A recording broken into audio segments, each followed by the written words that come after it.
মোটা দাগে সব রাজনৈতিক দলই কিন্তু নির্বাচনের একটা সুনির্দিষ্ট রোড ম্যাপ চেয়েছে।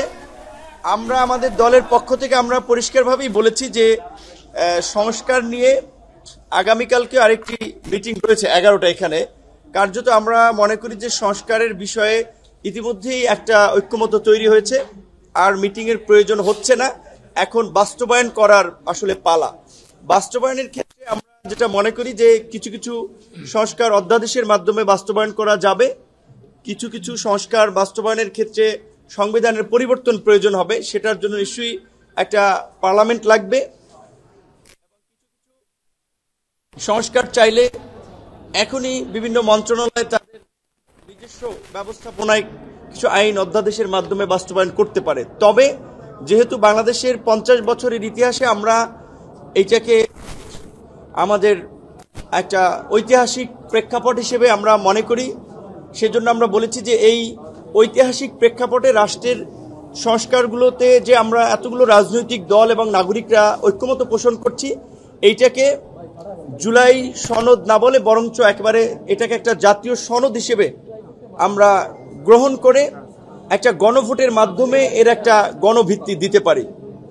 দ্বিতীয়ত, আপনারা জানেন যে গত কয়েকদিন আগেও থাইল্যান্ডে বেশ কয়েকজন আহত শিক্ষার্থীকে চিকিৎসার জন্য পাঠানো হয়েছে।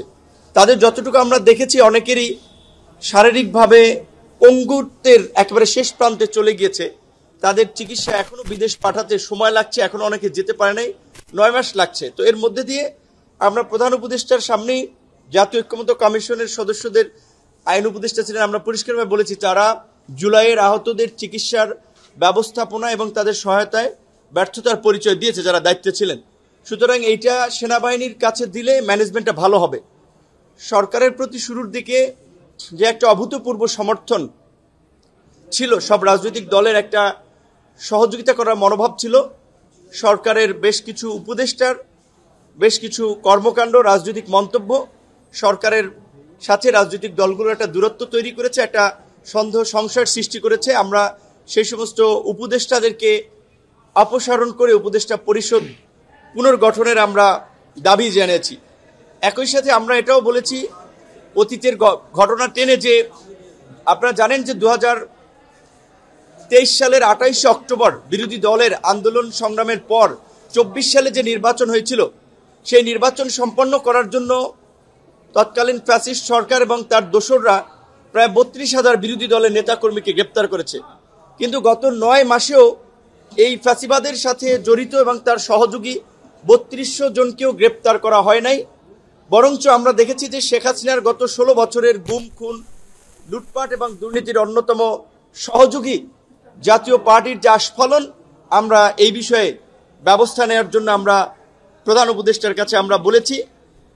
একই সাথে যেহেতু নির্বাচন নিয়ে রাজনৈতিক দলগুলো বলছে দ্রুত সময়, প্রধান উপদেষ্টা বলছে ডিসেম্বর থেকে জানুয়ারি, আমরা বলেছি যে ডিসেম্বরে হলে ভালো, ডিসেম্বরের আগে কেন নয়, ডিসেম্বরের আগেও ইলেকশন হতে পারে। সামগ্রিকভাবে আমরা সহ সব দলই নির্বাচনের একটা সুনির্দিষ্ট দিন, তারিখ কিংবা মাস, এই সময়টা প্রধান উপদেষ্টার কাছে আমরা জানতে চেয়েছি।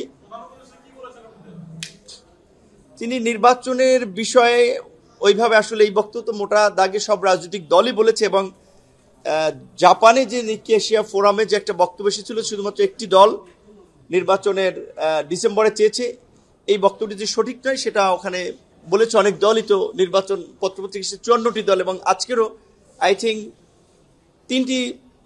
তিনটি দল ব্যতীত বাকি দলই কিন্তু নির্বাচনের জন্য দ্রুত একটা রোড ম্যাপ চেয়েছে, এবং নির্বাচনটা যে ডিসেম্বরের মধ্যে হওয়া প্রয়োজন সেই বিষয়ে বক্তব্য রেখেছেন। প্রধান উপদেষ্টা হয়তো এই সমস্ত স্পেসিফিক বিষয়ে এত ডিটেইলে যান নাই। তিনি এই যে একটা ঐক্য তৈরি হয়েছিল সরকার গঠনের শুরুতে, ঐক্যমতের ভিত্তিতেই সংস্কার করতে চান এবং নির্বাচনও দিতে চান, সেটি আমাদেরকে জানিয়েছেন।